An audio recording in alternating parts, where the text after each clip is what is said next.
watching Diecast Breakdown with Chuck Ellis, David Johns, and Mark McHotwheel. So sit back, strap in, and hang on. The breakdown starts now.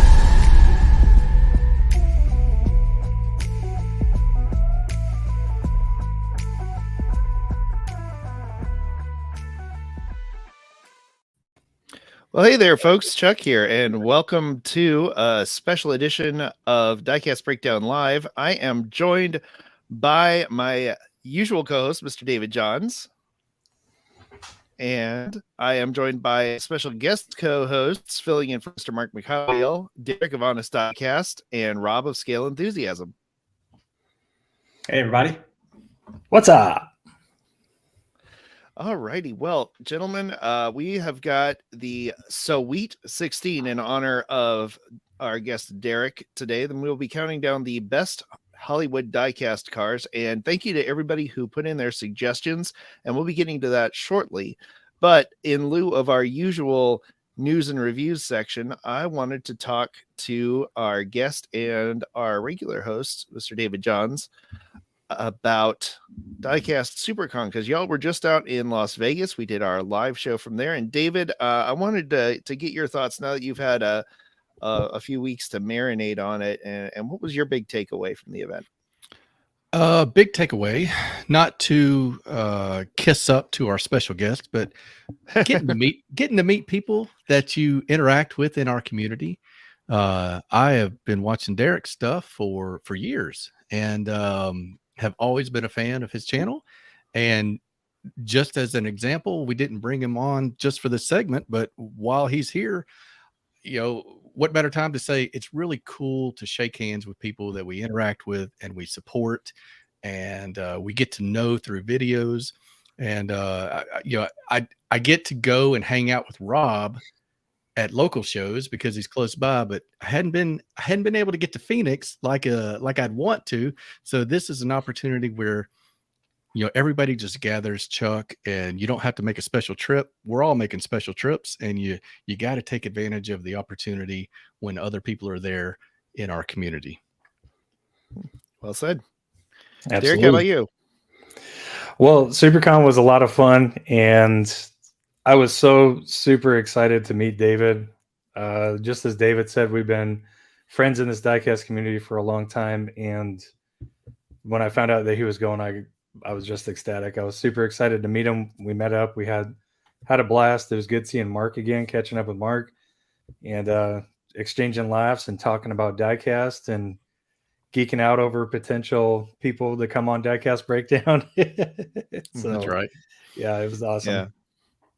Very cool. Well, and if y'all haven't already, and I don't know why you wouldn't be already subscribed to Honest Diecast if you're here, but check out Derek's review of the show. He's got some really great live footage from there, and David has some great stuff on Twice Diecast as well. And speaking of Twice Diecast, Rob, that's a very cool shirt you're wearing over there. Yep. It's my official Twice Diecast shirt. It's the coolest shirt that I own, so I put it on for the podcast. I'm gonna have to get me one of those because those are a fairly new addition to the Twice Diecast offering. And you two were hanging out recently, right? Yeah, that's right. Yeah, we met down at the Rocket City Hot Wheelers show in Huntsville, Alabama. I think that's about the same distance between me and David. So, yeah, we did a couple videos. I did a live stream, which is on my channel if you want to check that out and see what these shows actually look like. But yeah, that was a great day. Very cool. Very cool. Well, I am so glad that everybody is here, and we are going to be diving into that Sweet 16 bracket shortly. But first, we're going to get to know our guest, Derek, a little better, because we've talked to Rob some, we've talked to David some, and y'all have heard enough from me. But Derek, you're kind of a fixture in the diecast community. And, you know, a lot of people have seen your videos, and we wanted to kind of dive a little bit below the surface of the content and kind of get to know you a little bit better. So why don't we start at the beginning and talk about how you got into diecast collecting? Well, I got into diecast collecting thanks to your co-host who's not here. Mr. Mark McHotwheel. So Oh, okay. he actually came down to Phoenix. It was in 2018, I believe, November of 2018 to be exact. And we went to the store because he wanted to get some snacks because that's all he does is eat and sleep when he comes down here. So love you, Mark. But yeah, we went to the store, the grocery store, and he was like, I need to go to the toy section. And I was like, okay, well, maybe he needs to pick up a gift, for somebody that he knows, or, I don't know. I didn't know what he was doing. He started flipping through Hot Wheels, and I was like, what is this all about? And he was like, oh, I collect them. And Rob, our mutual friend, got us into it, or got Mark into it. And then Mark did a chain reaction and got me into it. But to make a really long story short, we were flipping through, and I was seeing Skylines, and I was seeing Fair Lady Z's, all kinds of cool stuff. And I was like, wow, these are pretty cool. And when we left there, I had left with my first 30 cars, thanks to Mark. So yeah, I knew you all were connected. I didn't remember if it was you that got Mark into collecting or the other way around, but it was Mark that led you down the dark side to the world's most expensive dollar hobby. Yeah, that's it. And he pushed me to get into Hot Wheels, and we've always had that kind of yin and yang kind of relationship where one of us pushes the other to do something, of course, in a positive nature. And later on down the road, after I got my YouTube channel started, I started bugging him. I was like, you really need to start a channel. People are gonna love you. They're gonna love your personality. They're gonna love everything about you. So just get started. And it took a little while, but he listened, and yeah, it's been history ever since. I gotta ask, guys, who was the first one to crack one open and customize it out of you and Mark? That's a good question, but I think it was me. But when he would come down, and we were both fully vested in collecting Hot Wheels, he'd come down, and we would just stay up like for odd hours of the night just watching Diecast Diecast, just completely mind blown and at what this guy is doing to, taking a toy truck and just turning it into something absolutely crazy. He was, Yogi was definitely a huge inspiration to both of us getting started and grabbing a drill and drilling our first cars. But I think it was me, and it both took us a while. We're just doing wheel swaps and details and a little minor paint work here and there, and then just stepping it up as we feel comfortable. Very cool. And who was the first one to create a YouTube channel? It was me. Okay. Yeah. And then I had to push Mark. No, I'm joking. I didn't have to push it. I didn't have to push him that much, but I was really, really pushing it on him. I was like, you really need to start a channel because, like I said, people are going to love you. They're going to love your personality. So, and eventually he did. Nice. Josh of Josh's Hot Wheels Addiction says Derek was my inspiration to start customizing. That's very cool. Oh, thank you, Josh. You're a sweetheart. Thank you. Yeah.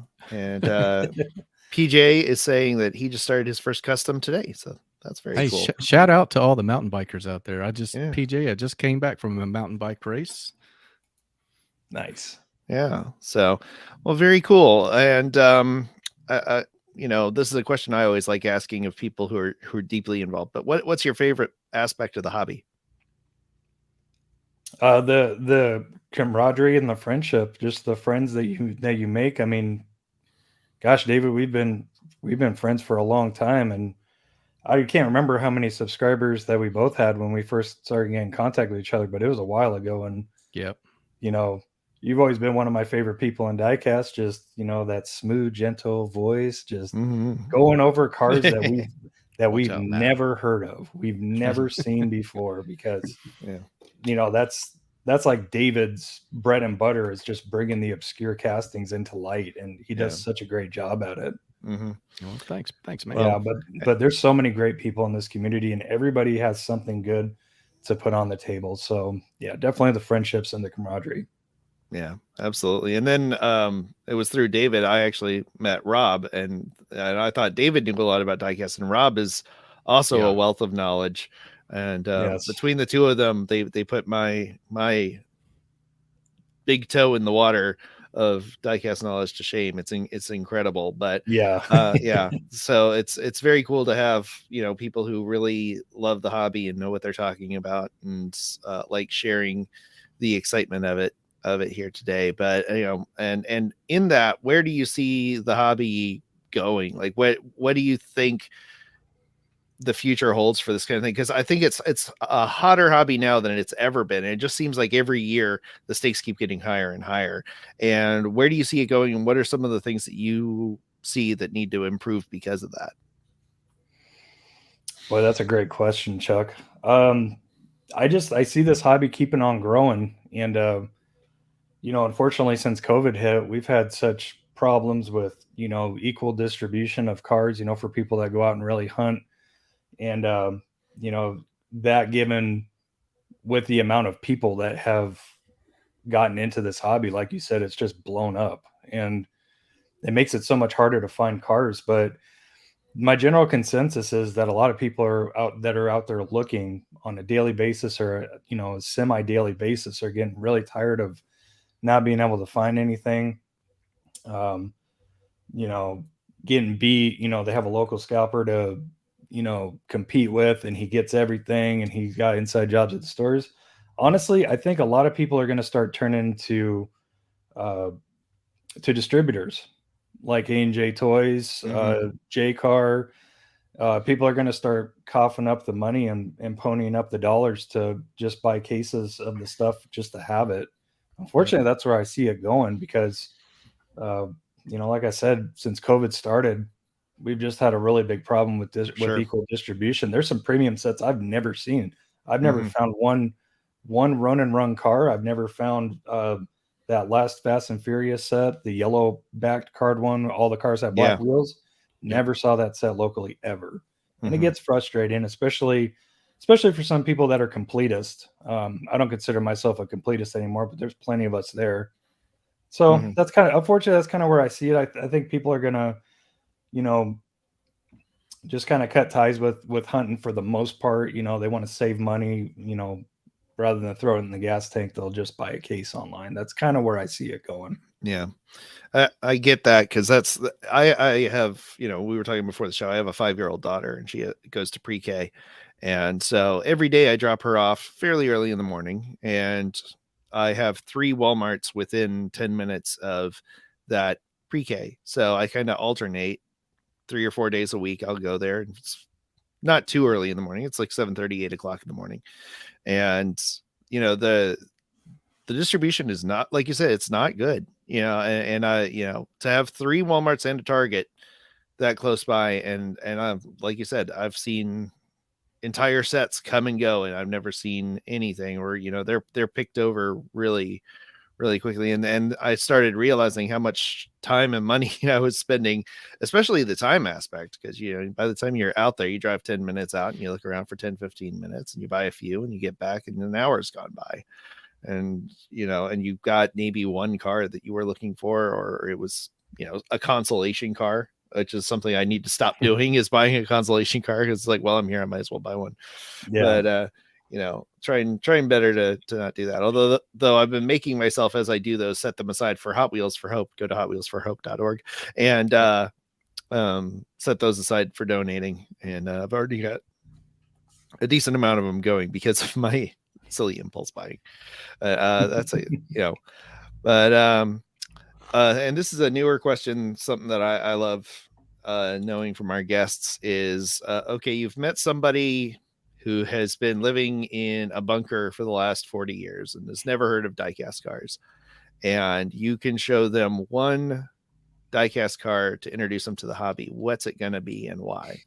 Oh boy. Well, I would, for anybody that knows me, I'm a huge Porsche enthusiast. So I would probably show them the car that got it all started for me. As far as collecting Hot Wheels goes. Unfortunately, I don't have one by me, but I'll show you one of my favorites. It's my favorite mainline of 2020 right there. Oh, and that's my real life dream car too. Just absolutely beautiful car. I love 991 GT3 RSs.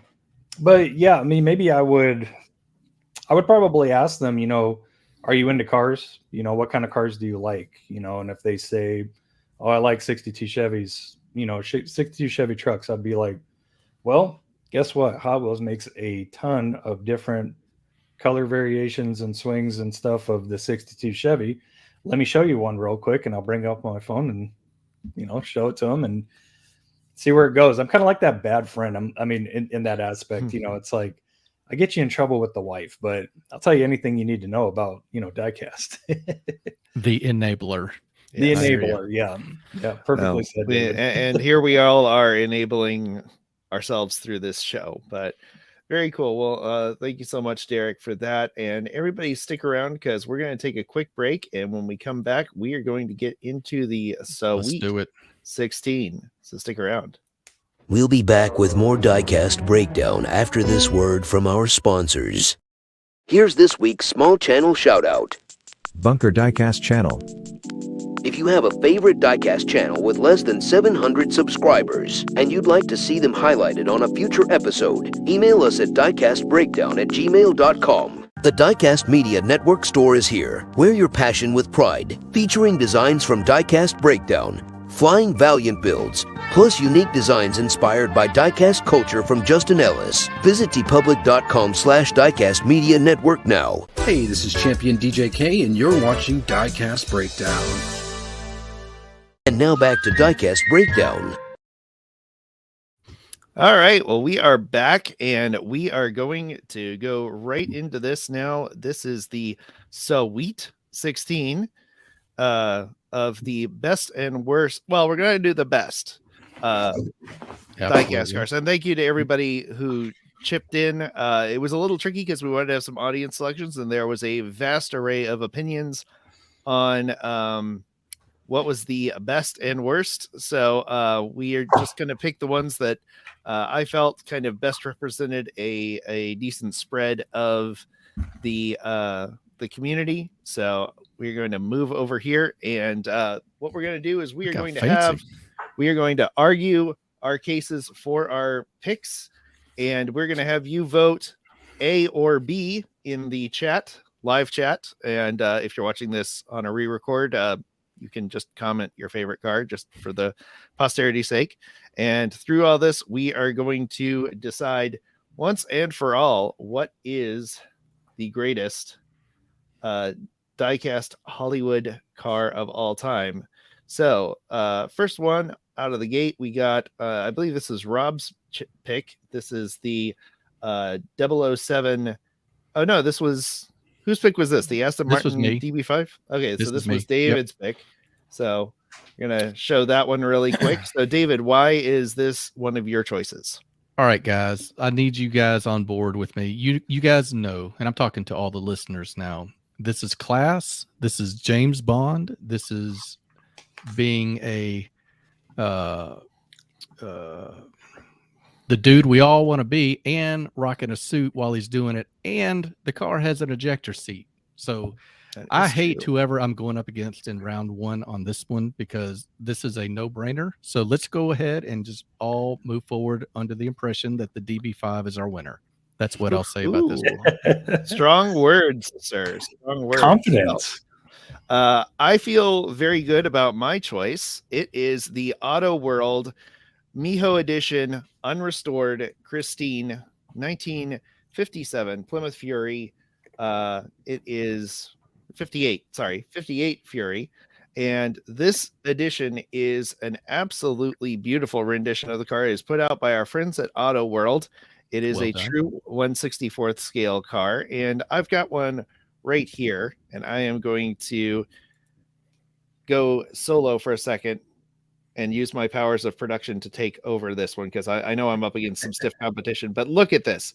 They got the right steel wheels, the bare wheels. They did a beautiful job on the weathering.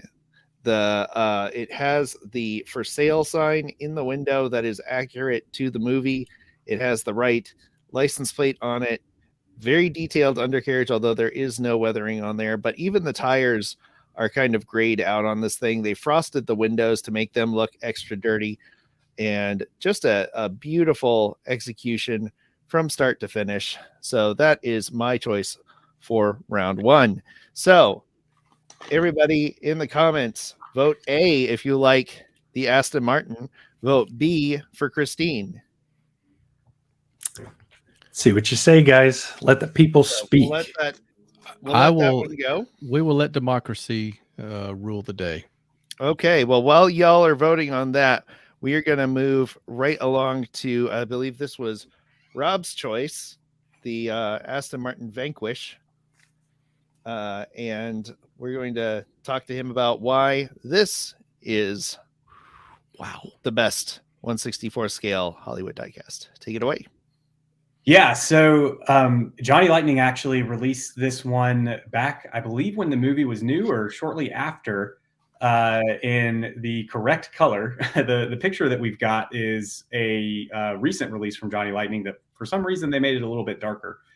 But they made this casting for the movie. And if you look at the base, even it's like not got a typical detailed Johnny Lightning base. It's like this armor plated base that does, it's not reflective of the real car at all, but they just really, went all out with this one for the movie. And this car was so cool in the movie.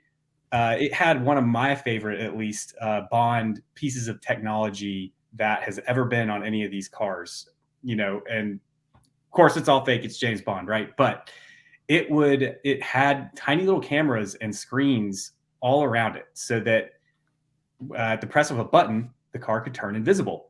And the camera would, pick up an image and it would show it on the other side of the car so that it looked like you were just looking right through it. The car did a bunch of other things. It had, all the typical guns and smoke screens and stuff you would expect. And since Bond was taking it to, I don't know exactly where, somewhere Arctic, very cold, it even had like deployable spikes out of the tires that would help it, have really good traction on the ice and such. So Johnny Lightning did a fantastic job replicating this one, and it's also probably the best Bond car that there ever was. Sorry, David, the DB5. I don't know. It's just kind of old. Gets showed up by the newer one. Well, we'll see. Strong words from Robert. All righty. Well, I am going to have a little bit of egg on my face because I didn't have this thing scrolled properly. So that's all right. We can just change the first medal. We're just gonna wing it. And it was pretty clear on this one that I lost to the Goldfinger DB5. So now we're gonna do the DB5 versus Brian's R34 Skyline GTR. This was Derek's pick. So Derek, take it away. Well, the reason why I chose this car was because it's one of the most iconic R34s ever created, especially for us diecast heads, especially for people that love to collect Fast and Furious castings. This is like the bee's knees. Yep. Just a beautiful, simple silver with those blue tampos and those clean chrome Volk T37 six spokes on there. Just a legendary card. That's why I picked it. And I have examples of those as well. All righty. Good choice. Okay, so this one is going to be comment C for the V12 Vanquish, comment D for the GTR. And we're going to let that go for a little bit, but I'm going to assume that the DB5 was the winner of that one, and whatever the outcome of this one is, we will go with that for the second round. So while we're doing that, we're going to be talking a little bit about some audience choices, and we're going to go over those really quick. Again, vote C for Rob and D for Derek.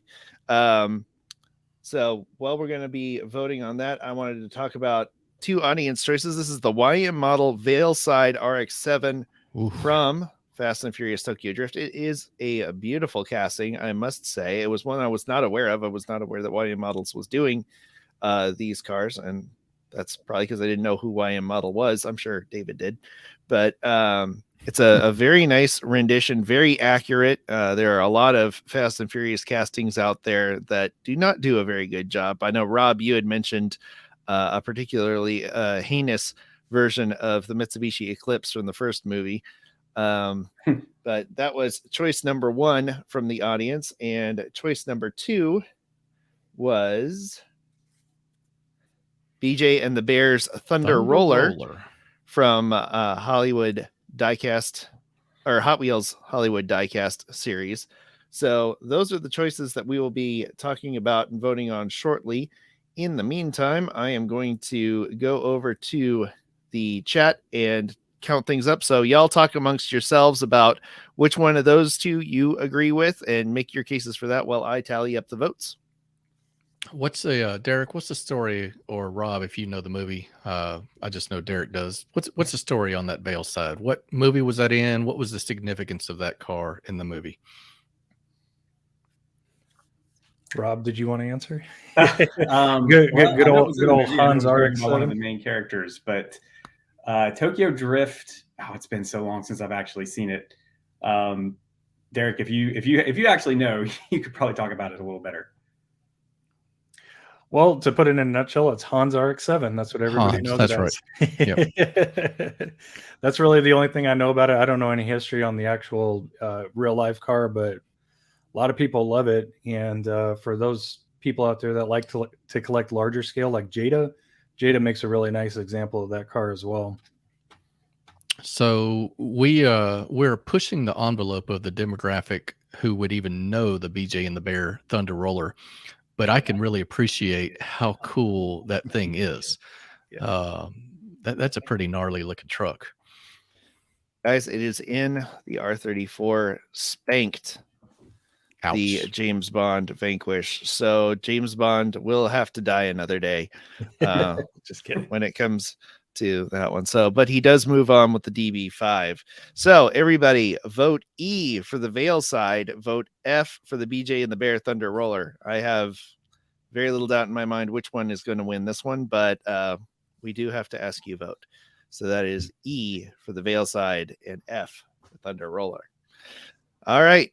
Coming up next, we got Rob again with the 1967 Mustang, also from the Fast and the Furious series, also from the Tokyo Drift series.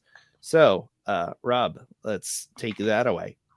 All right. So this one I did a little bit of research on, and I'm actually ready to talk about. So, I don't remember the characters' names. Like I said, it's been a while since I've seen the movie, but this car is very important in the Tokyo Drift movie. Basically, a kid gets sent to Japan to live with his dad after he gets in trouble for street racing in the United States.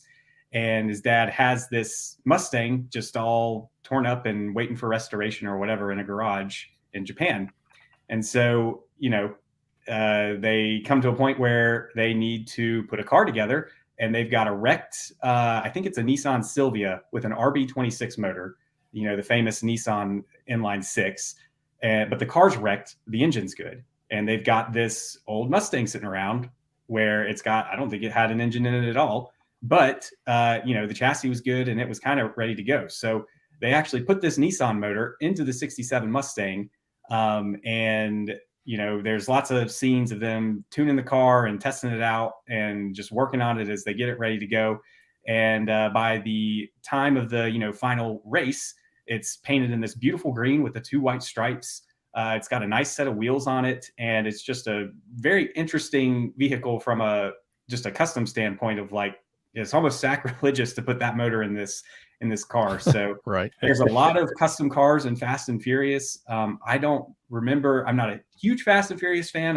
Certainly not an encyclopedia of knowledge on all the different cars, but to my knowledge, there is not another one that has, quite a unique mechanical change to it. So yeah, this is just a really cool one. And Hot Wheels, they haven't done a premium version of this car, I don't think, but they've done a couple of basics with a couple of different wheels, and they always give it the white stripes that it should have, and the green is spot on, and they always do a really good job with kind of the price point that they make it at. Awesome. Well, before we get to Derek's choice to go up against this Fast and Furious Tokyo Drift Mustang, I've got to come in with some breaking news. Unexpectedly, the BJ and the Bear Thunder Roller has spanked the Veil side. I am as shocked as you are. Like that it's hope for all us old guys. So I think says a bit about our demographic. But thank you all for joining us before the early bird special. Wasn't there a monkey? Wasn't there a monkey in that show? There was actually no bear in BJ and the Bear. But all right. Well, Robin's made his case for the Fast and Furious Tokyo Drift. Derek, you've got another Fast and Furious car, the yellow Honda Civic. So let's talk about that. Yes, I decided to pick the EG not for any specific reason whatsoever, but solely for the love of Hondas. That's what sparked my automotive obsession, was getting started building, racing, and modifying Hondas. So I had to show some love to the Civic EG. It's a perfect example. A lot of people who are familiar with Hondas and the history of Hondas would probably say that this is very reminiscent to the Spoon EG6. And it's just a beautiful car, and let's put it down for Honda. Let's go, baby. All right. Very cool. We'll see. Let the people decide, guys. All right, people, tough we one. are going to be voting a G for the 67 Ford Mustang from Fast and Furious Tokyo Drift, and an H for the Honda from the Fast and Furious Tuner series for Hot Wheels. So please put those in the live chat now. And I am going to take things away on the next one, which was my pick. And our good friend Diecast Dude agrees with me on this pick. And that is the Greenlight 1983 Vandura. And that is the GMC van from the A-Team. It is a lovely weathered car. I thought I had an example on here, but it would appear it did not make it on. So bummer for me. I think you're disqualified, and my pick Oh wins. no. Oh no. But say what you will about Greenlight. I know that there are some people who like Greenlight. I know that there are some people who have very conflicting feelings about their consistency and quality.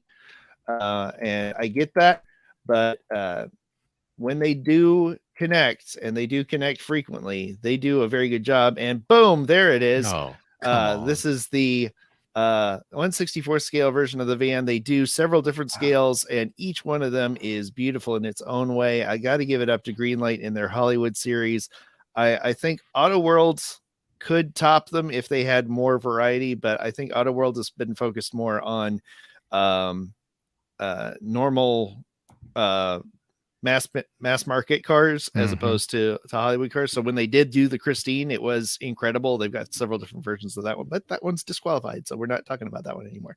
So anyway, look at those wheels. Wow. But yeah, they got everything right on this, even down to the pipes on the bottom of the car. And I have a version of it right here that look at the detail on the exhaust. That wasn't just stock exhaust. They put a custom exhaust on it. My version has bullet holes in it, has a lovely fade to it, has some nice weathering to it. They've got several different weathered versions of it, but Diecast Dude is seldom wrong, and I agree with him. When he picked this one, it was also one of my choices as well. So that is my choice for this next bracket. So we are going to I tally up the votes from the last one. We are going to see who I'm up against, and that would be David once again. So, David, tell me why I am the wrongest person that ever wronged. Well, guys, Rob, Derek, this should have been a semifinal or final battle. These are two heavyweights. I know I'm up against it. The A-Team van is one of the top three most iconic vehicles out there. But look at what Hot Wheels did on this 308 GTS from Magnum. We all know Magnum. Maybe I live through all these characters like Mr. Bond and Magnum. But look at that car, guys. They got the tan interior. They've got the wheels right. Proportions look right. It just looks exactly like that car. And I know as a kid, I may not have understood what was going on with Magnum because I was a little bit young to get the storyline, but I knew that car was freaking awesome. So I'll leave it in y'all's hands. You guys, hopefully the old guys will be with me on the Ferrari, because Hot Wheels nailed it. And that's, I don't say that all the time, if we're honest, but this one looks really, really good. Perfect example. Yep. Hard to argue with that, although I would say that the premium aspect of Greenlight is still a little better than Hot Wheels premium. But we will see what the people have decided. Please vote I for the A-Team van and J for the Magnum PI Ferrari. And with that in mind, the 67 Mustang from Fast and Furious Tokyo Drift has captured the hearts and minds of our guests, our audience by a long shot. So the 67 Mustang has moved on. Now, as you all are voting for the I for Greenlight A-Team van and J for the I for the A-Team van and J for the Magnum PI Ferrari. I don't know why it's spelled that way. Sabotage. I think. Sabotaged. We're going to move on to Derek's third pick, the Porsche Cayman GT4 Fast and Furious. So, Derek, take it away. Well, this probably doesn't surprise anybody, but I had to pick a Porsche of some sort. And once again, it is a Fast and Furious branded car. It is going to be the Porsche 718 Cayman GT4. The reason why I picked this one is because I love Porsche.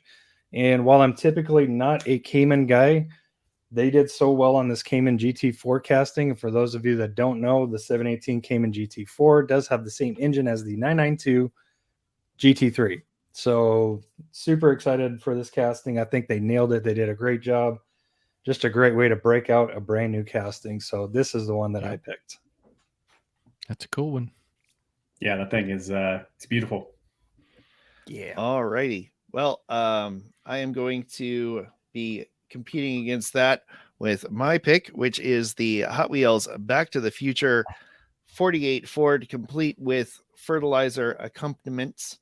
It is, I think, the closest we will ever get to a literal turd on wheels from a major diecast provider.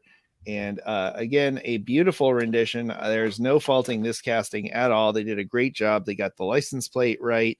The manure is removable, by the way, in case you were curious. It is not actually part of the car. So you can display it with or without the fertilizer addition. And again, just really well done. They got a very nice satin finish on this. It's not quite matte. It's not quite gloss. It is a beautiful satin finish on it. Wide white wall tires. Again, they absolutely nailed this one. And it is with much chagrin that I must again concede defeat to David. The Magnum Ferrari spanked the A-Team van. So we are going to put Magnum in that spot. All right. So vote K for the Porsche Cayman and L for the Back to the Future 48 Ford in live chat. So, all right, this is fun. It's really kicking in. I would like to win one of these.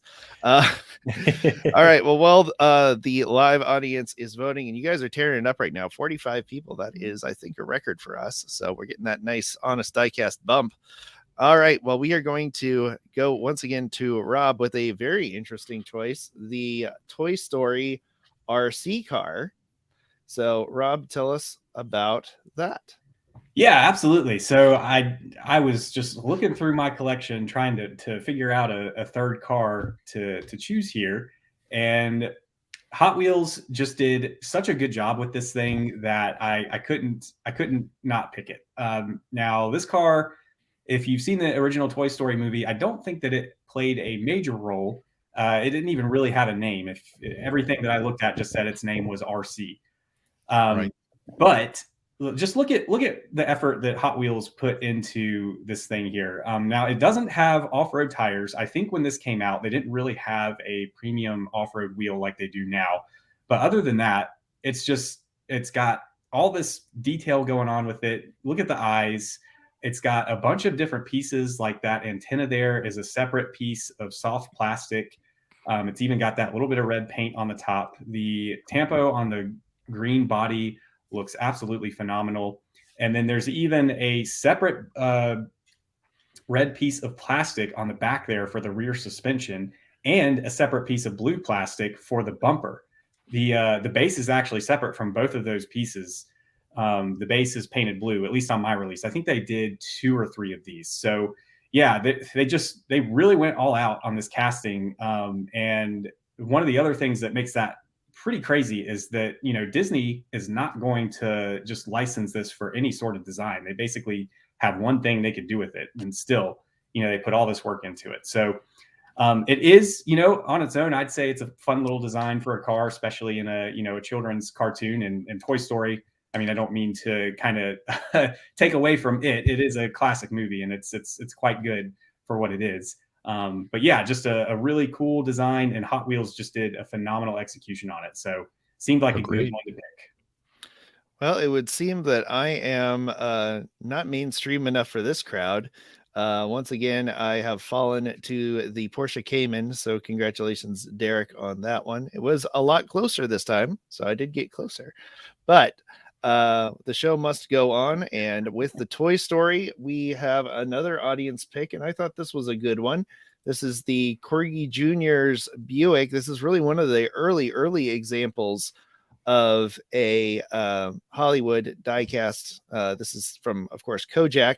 He had a gold Buick. It did vary from year to year, but this was a pretty decent representation of the car at the time. I think it's interesting because it's got that Corgi Jr. thing where they actually have the door panels extrude out rather than in, which is an interesting thing to do with body lines. But I get that was they were not doing these on computers back in the day. So it's an interesting choice, an iconic piece of diecast, I think, as much as it is an iconic piece of TV history. So we will be voting an M for RC, the Toy Story, and an N for the Kojak classic diecast from Corgi Juniors. So y'all do that. And while y'all are voting, we are going to go over again to Mr. David Johns for another iconic Hot Wheels / Hollywood special. David? All right. Going back to my my adolescence, a movie that was really cool to me. And you guys remember this car. This was Cameron's dad in the movie.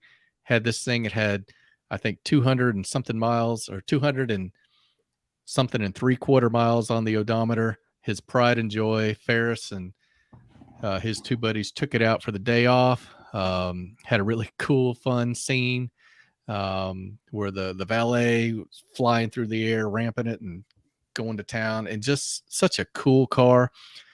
And it actually was done really well. I like the wheel choice by Hot Wheels. This is a not often seen car in diecast, so we don't get a whole lot of 250 Californias. It's just really well done. It's got a little value. If you want to find one, you might have to plunk down a few nickels to get it. So that's what I'm going to say on this one. All righty. Pete, thank you for keeping me honest there. He thinks that I miscounted. If y'all want to go back and double check that one, you're welcome to it. The last one, I'm pretty sure that that the Porsche won, but I could be wrong there. So if somebody wants to go back and give me an honest count, that would be great. We'll move forward though as the Cayman one, but all right, so that is the Ferris Bueller Ferrari. I will be arguing on behalf of the audience for the MacGyver 86 Wagoneer. And I'm not a very good choice for this because I watched MacGyver some. I do not recall a Jeep Cherokee Wagoneer being particularly a regular part of the show. I might be wrong there. So please feel free to correct me, fellow co-hosts, if I missed that. I got nothing. I think that Greenlight just does a bunch of possibly background vehicles or vehicles that characters drove. I have noticed that as well. Yeah. They've got X-Files and the Starsky and Hutch one is funny. It's like, here's a red truck. It's like, okay, I guess there was a red Ford truck at some point in the show. But yeah, I get that with some of them, and you know what? I don't complain. I'm not a completionist either, but I will say. That's what you got to focus on. I will say the card art is stunning on this one.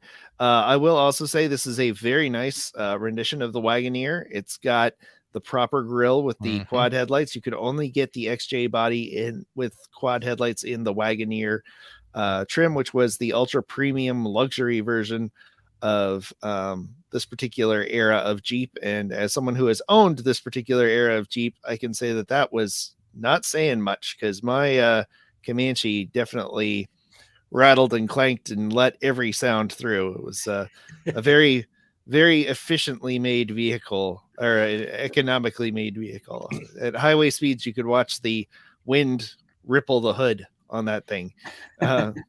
So that would be an O for the Ferris Bueller Ferrari and a P for MacGyver. And guys, I noticed that the Corgi Jr., the vintage crowd has won yet again, and the Corgi Jr.'s Kojak Buick is moving on. So congratulations to the audience on that one. But I think that's a surprise. I think that's a I was Cinderella. surprised by that one too. So O and P now for the Ferris Bueller's Ferrari O, and for the Wagoneer P. So I like what I'm seeing in the chat, guys. I do feeling too. good. Sorry, audience, on that one. But we are going to go back up to the top. We are now talking about the DB5 versus the R34. So we are going to be counting those down. Gentlemen, you've already made your arguments, so we're going to move straight to voting on this one. I want people to chat a 1 for the DB5 and a 2 for the R34. So you know what to do. You know what to do. And we are going to be looking in the chat. And what do I see? I see a lot of ejector seat. Yeah. Ejectocito, cuz. Ejectocito, cuz. All right. Well, I think it's pretty clear to me that the winner of that one was the Ferris Bueller Ferrari. Okay. So, well, everybody is voting the number 1 and number 2 here.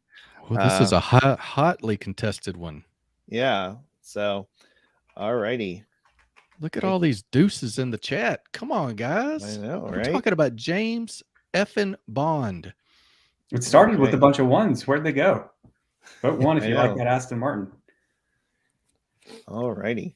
Come on, guys. JDM has to put it down for 1.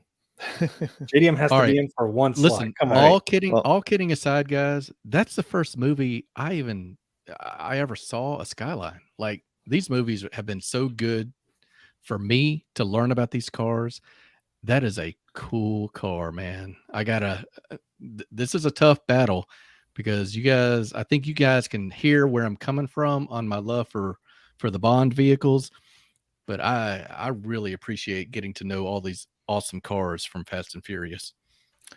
Yeah, and it looks like the R34 was I'm seeing a lot of number 2s were the ones that were two was the one. R34. So yes, so the R34 does move on.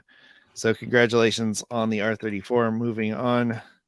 All right, we are now down to the BJ and the Bear and the 67 Ford Mustang. So a 3 for BJ and the Bear and a 4 for the Ford Mustang. Remember, do not put any added weight behind the decision that a co-host placed it, because the audience did also pick the BJ and the Bear. So that is a 3 for the BJ and the Bear and a 4 for the Mustang. Man, that Mustang is so cool. What was it, Rob? Like 1,000 horsepower? Oh, I don't know that they ever talked about that much in the movie, but yeah, I think they can get that out of those motors. They show them putting a big turbo on it in the movie and all that, so could be close to that for sure. All right, well, that one is not even close. The Mustang clinches it. So sorry, BJ, you and the Bear are going back to the rest stop, and the 67 Mustang moves on. All right. That means that our next one, it comes down to the Magnum versus the Cayman. So that is a 5 for Magnum's Ferrari and a 6 for the Cayman. So hey, cut Derek's live feed. Cut his camera. I got Hulu. There's nothing in the rules that says you can't use visual aids. I didn't do anything. I didn't do anything at all. Yeah. I will say while we're waiting for folks to come in, I did have some honorable mentions. One of them is this beautiful Corgi Chitty Chitty Bang Bang, which is a kind of obscure car. And it does have folding in wings. The wings fold in and the front tabs do come off if you want to display it as a regular vehicle. So that is an honorable mention that I had.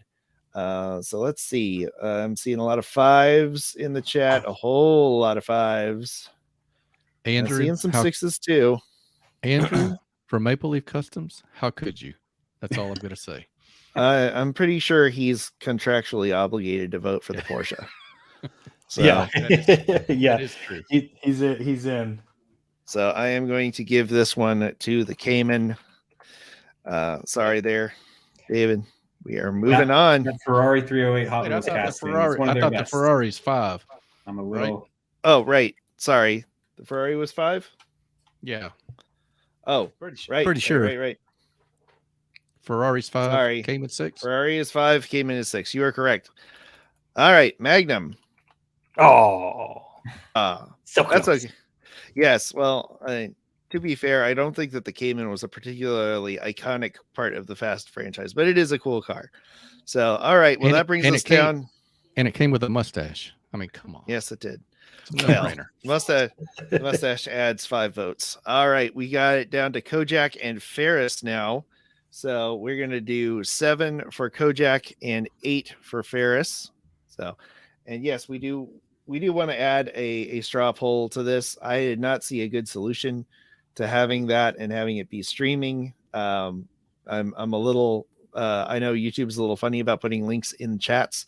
So I was worried it would raise some trouble. So we're doing this for now. I think for future reference, we might have a predetermined option out there. There was one that we could do with StreamYard, but it was kind of expensive, and I wasn't going to do it for just one thing. Another shout out, another honorable mention. This is the Greenlight Blues Brothers Bluesmobile. Absolutely. It is a very cool casting. They have it with and without the loudspeaker on top. I will ding it for the reason it didn't get the choice is because it has a black interior, and I have no idea why they thought that. Like, they got little details like the fact that it's missing the back windshield, which by the time they got a loudspeaker, it had been shot out by the good old boys. So that is a surprisingly accurate little bit of business to add, but then to drop the ball on the interior not being tan, I'm not sure what happened there.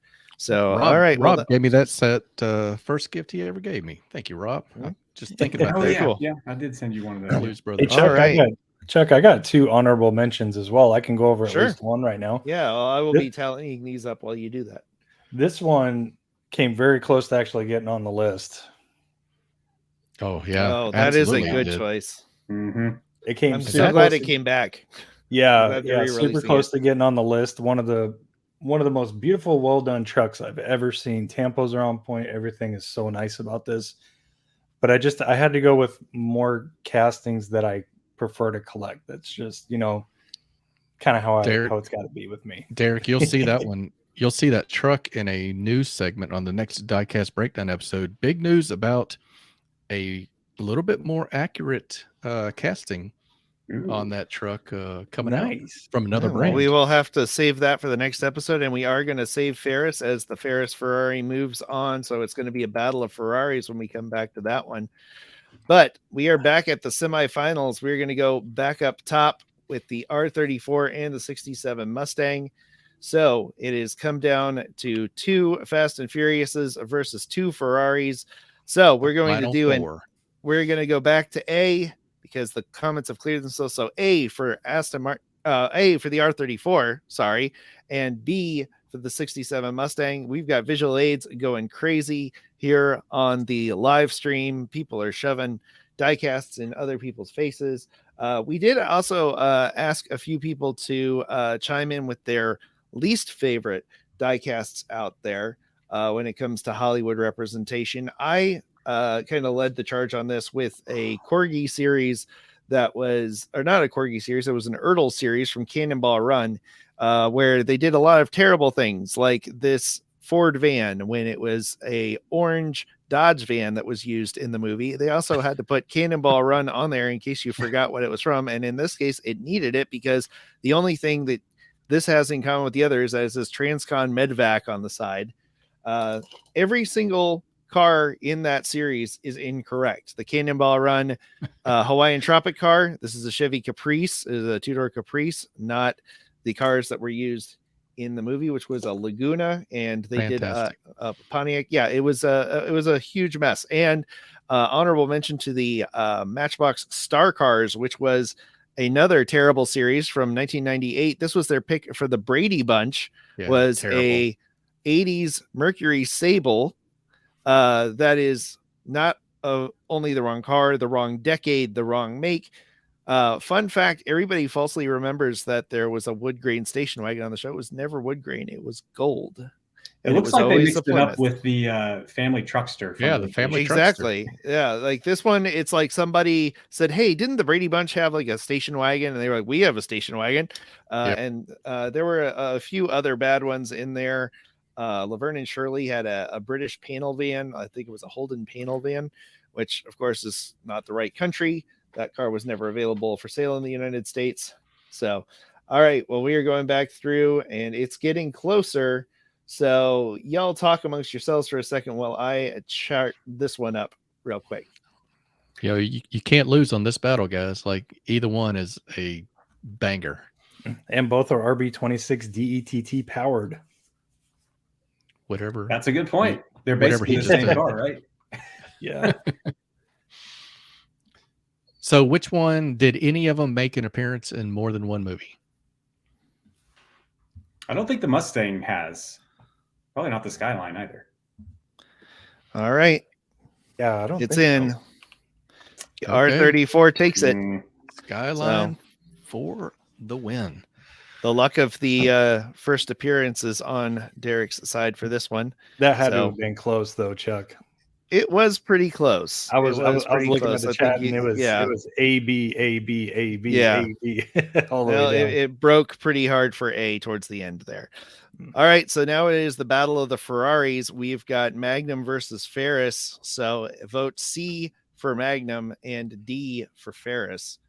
Take it away, all y'all in the chat. One of the diecasts that I really like, and then this is to go back and praise Matchbox after I said such terrible things about them, is the Matchbox Ford Explorers. They did two versions of them. Number 4, which I'm holding here, is made to look mangled like it was in the movie.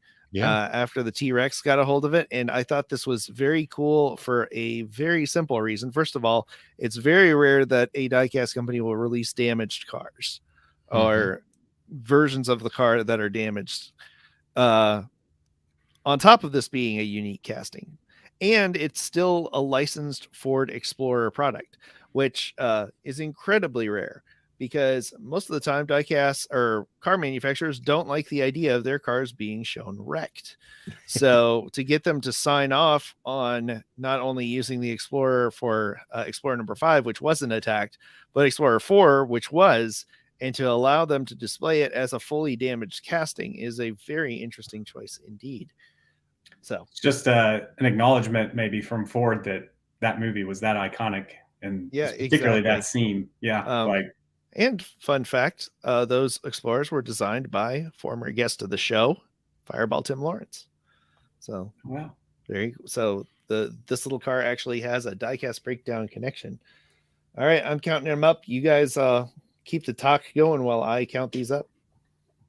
So hey, speaking of bad movie diecast, and we got a lot of Fast and Furious, I'll show this really quick. So Revell, back when the Fast and Furious movies were brand new, had a series of cars from the first movie, and they did a few just like the Corgi Cannonball Run cars where they had these castings and they just slapped some Fast and Furious things on them. So here you've got Brian's Eclipse. It's the wrong body kit, the wrong wheels, the wrong spoiler. The weird thing about this one, it's actually a pretty high quality piece of diecast and it looks very nice. It's just wrong. And then the other real notable one from that was they did the Racer's Edge delivery truck. They didn't do it as a single cab F-150 Lightning.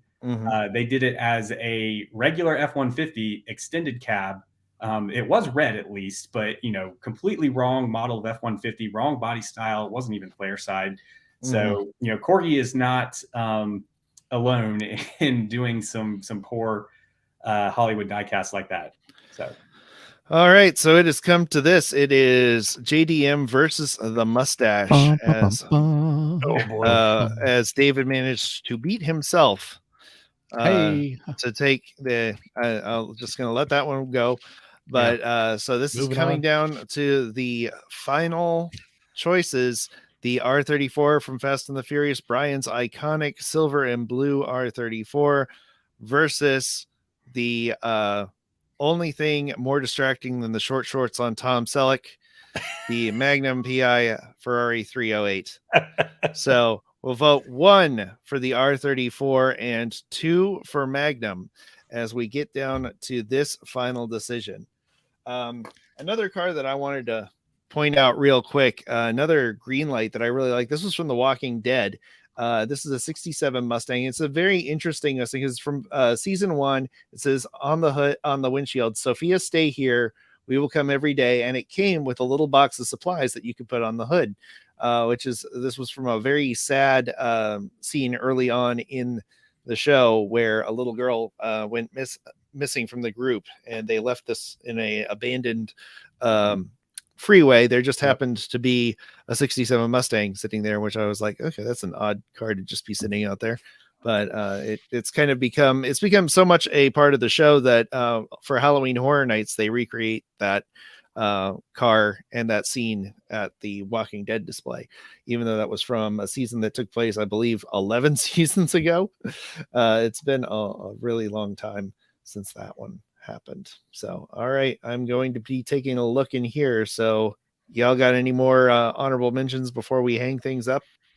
We did have some viewers. We had multiple viewers submit Homer's pink sedan from The Simpsons as Hot Wheels didn't do the worst job on their main line when they put it out. And I mean, how many of us have grown up watching that show? What is that? 30 years now, longest running animated show ever. We've all seen The Simpsons. I'll also throw out, speaking of cartoons, Tomica has done a number of decent initial D cars, including the Panda A86 Trueno. So, that didn't get picked today, but those are out there, and they're very popular with a certain group of collectors as well. I think we're all waiting on the day that Hot Wheels releases one en masse. I think that they actually have one that was very limited, but not one that you could get in a regular premium line or anything yet. Brady Davidson watching the show right now says, shout out for the original TV show Batmobile. And I did want to mention, we talked about Fireball Tim Lawrence earlier. Guys, we've had on this show the guy who came up with the original Michael Keaton Batman, 1989, the really cool one with the big vortex on the front and the wild fins on the back. We actually got to sit down with the guy that designed that car. You might want to go back and check out that episode. That was really cool. Nice. And while we're counting up still, I have one more honorable mention that almost made it onto my list for this. And it's controversial as well, because some people like it. A lot of people don't like it. But I was actually contemplating putting this up. I think it's a nice tribute to Supra, but so many people hate this car. I don't think it would have been. They didn't have the Toyota rights at the time, so they couldn't do the Supra. Why would anybody not like that car? What could possibly be wrong with it? Right? So, that's what I'm saying. Well, Derek, you think that would have been a one and done early exit from the tournament? Well, yeah, I think that would have. Wow, I've got a lot of thoughts on that as well. I love the callousness of it, that we're just gonna throw this completely different car out there that is not only a different car, but it is a car that was used later in the movie, in a different movie. So I think it's an interesting choice from Hot Wheels, and But speaking of interesting choices, it looks like by one vote, the R34 edged it out. What? No way. So we You have might got have to to demand be a joking. recount, but I demand a recount. I'm going to say, as it sits now, it was by one vote. The R34 takes it as the greatest Hollywood diecast car of all time, and I think that's an interesting take, and it's something that I think is reflective of this hobby, and that is that no matter what anybody else says, it comes down to what you choose as the best. Mm-hmm. And that was the car that won this go around. It could have been a different car. Again, a lot of people are pointing out their favorite diecast cars in the chat. Charles Isaac says Pete's that got he one. likes the Yellowstone 78 truck. Yes, the General Lee was considered for me. I do really like the Johnny Lightning version of that car. This is a custom. Yeah, I have the Johnny Lightning one, which is actually kind of tricky to find now. Because I think it was the last 164 version to have the old Rebel flag on it. I have several of these, which are also Johnny Lightnings. These are from the Barn Find series. I did have this here as an honorable mention, just because I think it's really fun that they did a General Lee without doing a General Lee, and it is weathered, and that is kind of my thing. So I thought it was a really cool way to bring back some nostalgia for the show and do a cool weathered series as well. I'm not going to get into the politics of that show. I will say that it was a beloved part of my childhood, and leave it at that. I did also want to. Oh, go ahead, Chuck. And speaking of weather, really nice weather pieces. Check this out. You might know the guy who made this one. Oh wow, look at that. So that's where There number you 12 go. ended. Really nice weather. Yeah, awesome. Oh, we're I getting should a have big been in echo. the tournament. It would have taken it away. So that's where number 12 ended. Yep. All right. Well, somebody has got an echo going on here. That's the joy of live TV. Good night. All right, Guys, there we got- go. Yeah, it's all right. I'm gonna do the green light one more time. The Family Truckster. I know that they did this because they were bringing on the big old Ford and Mercury station wagons into their offering, but I appreciate that this is not a callous crash grab. They went and did this is a unique casting. It's got the right weird rear windows and the double stacked headlights and the double stacked tail lights on the back. There were several different versions of this with or without the deceased granny on top, spoiler alert, and I believe there was one without the luggage on it at all. But I liked this one because this is from midway through the movie when the hubcaps have been stolen off of it, and it does say honky lips on the side, as an enterprising young man did paint on the side of the car while they were asking for directions in that very fun scene. So, St. Louis. Yep, gotta love it. Well, that is it for this show, and it went just about perfectly to an hour. Thank you all for sticking with us as we went a little long this show. But and again, That was fun. It was fun. And thank you everybody from Honest Diecast that came over and visited, and from Scale Enthusiasm that saw, and Twice Diecast. So I want to thank all of the special guests. If you get a chance, hit the little thumbs up and do the little subscribe thing if you can. It really helps us out. If you really want to help us out, you can go leave a 5-star review on our audio podcast at Apple Podcasts, or you can visit diecastbreakdown.com to learn how you can put your money where your mouth is when it comes to this show and get special shout outs on some of the episodes. So check that out. Again, I want to thank Derek of Honest Diecast for joining us today. An absolute pleasure, sir. We look forward to having you back again soon. And I want to thank Rob of Scale Enthusiasm for being our pitch hitter co-host. Mark sends his regrets. He really wanted to be here today, but he has got a family obligation. And when we started this show, the rule was simple, and that was family first, and we do the rest later. You all have been great with working with us as we've had to take breaks for family stuff, and we've had to take steps back and steps forward, and we're really excited that we're back to posting weekly again. And it's folks like you that keep us going. So please keep that going. Share the show if you get a chance, and of course check out my wonderful co-hosts channels, and they will be linked in the description below, and I'm sure you already know who they are if you're here. So as always, I want to thank you for coming along with us for the ride. So until next time, stay fresh, cheese bags.